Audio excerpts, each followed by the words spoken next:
السلام علیکم دوستو، آج کی اس ویڈیو میں ہم بات کرنے جا رہے ہیں کہ کیا شاہنشاہ بے قبیلے سے غداری کر رہے ہیں یا کچھ اور اس کے ذہن میں چل رہا ہے، اور کیا شاہنشاہ بے کو جو تیر لگی تھی اس کی وجہ سے وہ مر گئے ہیں یا زندہ ہے۔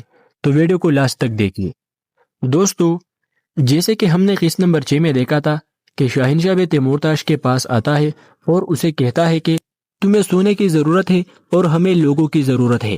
آئی کی زمینیں وسیع ہے اور ان کی فصل بہت زیادہ ہے، لیکن اس کی آبادی بہت کم ہے۔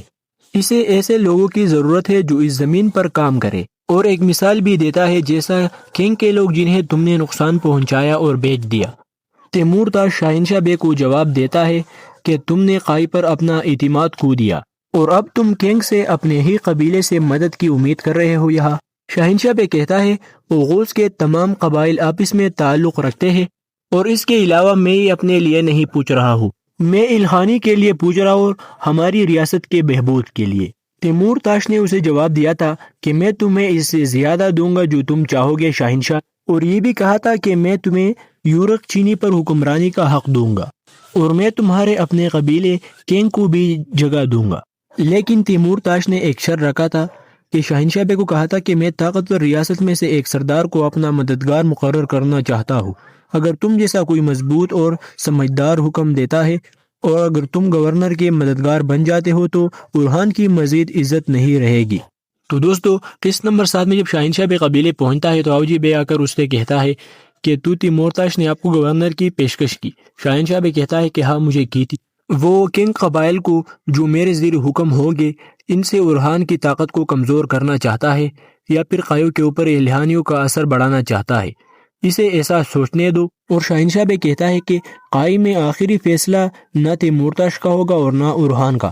تو آوجی بے سوال کرتے ہیں کہ کیا آپ تیمورتاش کی پیشکش قبول کریں گے؟ شاہنشاہ بے کہتا ہے کہ ہاں میں قبول کروں گا، لیکن ابھی نہیں، وقت آنے پر میں اس کا پیشکش قبول کروں گا۔ اورحان کو آخری لمحے تک خبر نہیں ہونی چاہیے، پہلے قبائل ہمارے پاس آ جائیں گے پھر سب آسان ہو جائے گا۔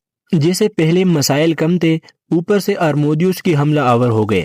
آوجی بے کہتا ہے کہ شہنشاہ اورحان کے ہاتھوں زخمی، ہمارے نئے سردار کی ایک غلطی ہمیں برباد کر سکتی ہے۔ تو شہنشاہ جواب دیتا ہے کہ فکر نہ ہو، جلد سب ٹھیک ہو جائے گا، اورحان کی ہر غلطی پر رک جاؤ، اتنی طاقت ہوگی۔ میں نے جن سرزمینوں کے لیے اپنا خون بہایا ہے میں انہیں اس کے رحم پر نہیں چھوڑوں گا۔ تو دوستو، اس بات سے صاف ظاہر ہوتا ہے کہ شاہنشاہ بے اورحان صاحب کے خلاف جائیں گے، اس کی کوئی بھی بات نہیں مانیں گے اور غداری کرنا شروع کریں گے، اپنے لیے حسد اور بغض کا لالچ کریں گے۔ اور دوستو، قسط نمبر 7 میں جب ہم نے دیکھا کہ شاہنشاہ بے نائٹ ایمپلس کے ساتھ لڑ رہے تھے تو اس کو ایک تیر لگی تھی جس سے وہ زمین پر گرے تھے۔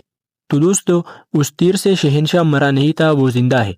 لیکن اورحان اور کلاڈیوس نے ایک مشورہ کیا ہے کہ شہنشاہ کو ہم ایک غار لے جائیں گے اور اس کا پتہ صرف ہم دونوں کو ہوگا اور کسی کو بھی نہیں ہوگا۔